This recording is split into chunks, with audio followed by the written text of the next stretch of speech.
So when I get to the end of a motif, I do have to put in my ends. And in order to do that, I take a semi-sharp needle, and you want something with a little bit bigger eye, so something like a sharp tapestry needle is nice here.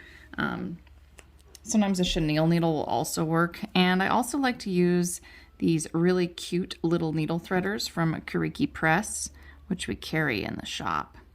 And you just stick the needle threader through the eye of your needle, and then you loop your thread over, and then you pull, and it pops right through just like that.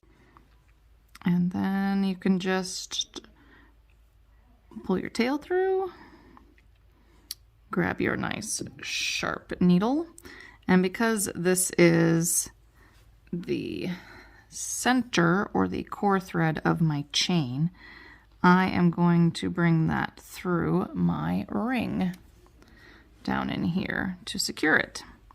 So then I just weave, and I like to follow the tops of my stitches.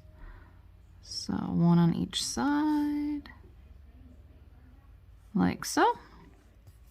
And then I like to bring my thread back through the tops of my stitches, just like this.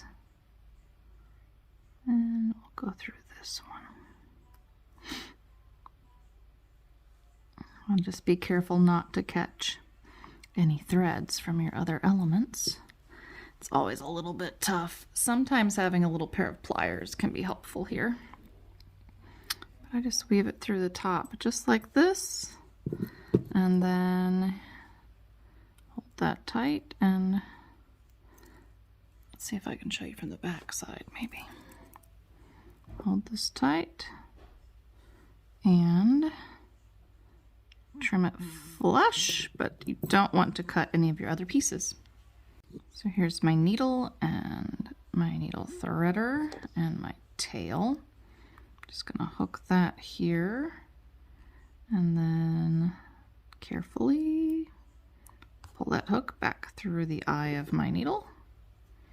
And now this is not my core thread. This was my, let's see, this was my ball thread for my chain. And so now this time I'm going to take my end and weave it into the very top of the first stitch on the opposite side. Oh, I left that tail just a little too long. Let's find the tail. There we go. Pull that up a little bit. And then I like to go back to the chain that it was in. So I like to kind of hook it into both chains. I go over to a previous chain, go through the top of one stitch, and then I come back to my original chain as I'm doing that. And then just weave it through the tops of a couple of stitches here. Just like that. And then we're going to go back down. And it can get just a little bit tight because you do have a lot of thread now going through the tops of these stitches. I can tell this one's going to be very tight. We're going to do it anyway. There we go. All right, and now you can pull this taut and trim it off. And there you go. Now you've put in your ends for one of your motifs.